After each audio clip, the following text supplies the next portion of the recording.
सही बच्चों को नमस्कार। हम बात कर रहे हैं class 12th R D Sharma mathematics chapter 8 की एक्सरसाइज नंबर 8.2 डिस्कस कर रहे हैं। ठीक है, तो देखते हैं उसका अगला क्वेश्चन। देखिए ये 5.1 का 33rd क्वेश्चन है और ये आर डी शर्मा एक्सरसाइज 8.2 का 10वां क्वेश्चन है। एक फंक्शन दिया है साइन मॉड एक्स, इसका नाम मैंने एच एक्स मान लिया। अब आप कहेंगे जनरली तो फंक्शन एफ एक्स माना जाता है, सावधान, जानबूझ के माना है हमने। देखो ध्यान से, एक्चुअली में इसको कंटिन्यूअस प्रूव करना है कि इट इज़ कंटिन्यूअस। ये सातत्य है, किस पॉइंट पे पता नहीं, यानी हर पॉइंट पे है, तो आप उस पॉइंट को ए मान लेंगे। लेकिन उससे फ़र्क क्या पड़ेगा ज़रा समझिएगा, सावधान। देखिए यहाँ एक लफड़ा है। मैं सिंपली कंटिन्यूटी प्रूव करना हो तो लेफ्ट हैंड लिमिट करेंगे, यहाँ पर ए माइनस एच कर देंगे। जब एच को जीरो करेंगे तो साइन मॉड ए आ जाएगा। अगर मैं ए प्लस एच करूँगा और एच को जीरो करूँगा तभी साइन मॉड ए आएगा। डायरेक्ट एक्स को ए रखूँगा तभी साइन मॉड ए आएगा।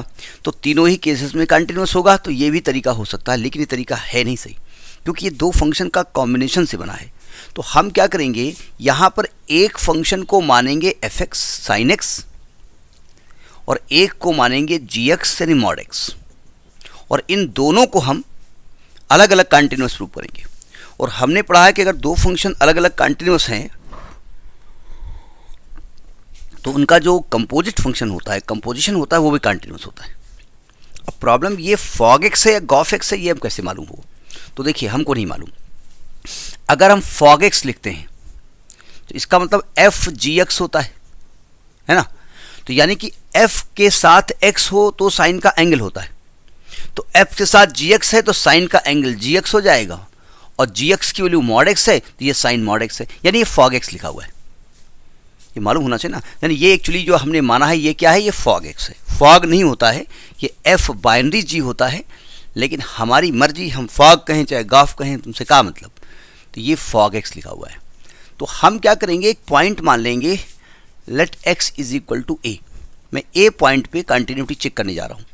तो पहले मैं एफ एक्स को कंटिन्यूस प्रूव करूँगा, फिर मैं जी एक्स को कंटिन्यूस प्रूव करूँगा, फिर मैं कहूँगा देखो दो फंक्शन कंटिन्यूस हैं इसलिए इनका जो कंपोजिशन होगा वो भी कंटिन्यूस होगा। तो फर्स्ट केस हम ले रहे हैं कि F X is equal to sine X. Point हम पहले से ले चुके हैं।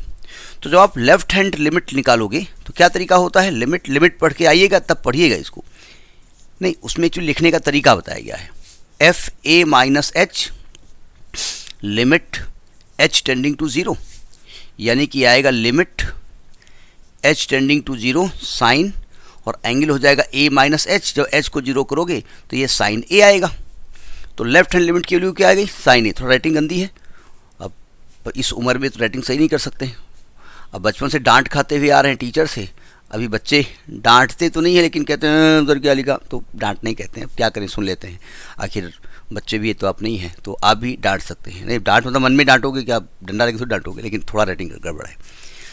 जब हम राइट हैंड लिमिट निकालेंगे तो यहाँ प्लस प्लस लिखेंगे, यहाँ पर प्लस लिखेंगे, आप अलग से करिएगा, ये भी साइन ए आएगा। और जब डायरेक्ट आप एक्स को ए रखेंगे तो तब भी साइन ए आएगा। तो आप क्या लिखेंगे कि as limit X tending to A F X is equal to F A. जब मैं limit X tending to A F X लिखता हूँ तो मैं लिखता हूँ लिमिट एग्जिस्ट करती है, यानी मैं ये कहना चाहता हूँ, नहीं मैं कह रहा हूँ कि लेफ्ट हैंड लिमिट और राइट हैंड लिमिट इक्वल है। मैं उसको लिखूँ चाहे नहीं लिखूँ, वो कह रहा हूँ, ठीक है। So F X is continuous at X is equal to A, इसलिए फंक्शन ए पर कंटिन्यूअस होगा, ठीक है। अब जरा मॉड एक्स को चेक कर लेते हैं। मॉड एक्स के क्वेश्चन कई आ चुके हैं, तो आपको बिना वीडियो देखे भी इसको आप कर सकते हैं। केवल ये चीज़ समझनी होगी कि ये कंपोजिट फंक्शन कैसे है, रेस्ट तो आप कर सकते हैं, ठीक है। सेकेंड केस में हमने जी एक्स मान लिया मॉड एक्स, और पॉइंट आपका एक्स इक्वल टू ए है। जब लेफ्ट हैंड लिमिट निकालोगे तो कैसे लिखा जाएगा, limit X tending to A minus G X, यानी यहाँ लिखा जाएगा G A minus H limit H tending to zero, यानी कि limit H tending to zero mod A minus H. जो एच को जीरो करोगे तो मॉड ए आ जाएगा। तो लेफ्ट हैंड लिमिट की वैल्यू हो गई। ये शायद हम इस प्रकार की लिमिट सेकंड वाले, इसके पहले वाले क्वेश्चन में डिस्कस किया है, ठीक है। अब जब हम राइट हैंड लिमिट की बात करेंगे तो यहाँ पर ए प्लस करेंगे, आप अलग से करेंगे, इसमें मत चेक कर देना, तो ये भी आपका मॉड ए आएगा। और जब डायरेक्ट आप जी ए लिखेंगे तब भी मॉड ए आएगा।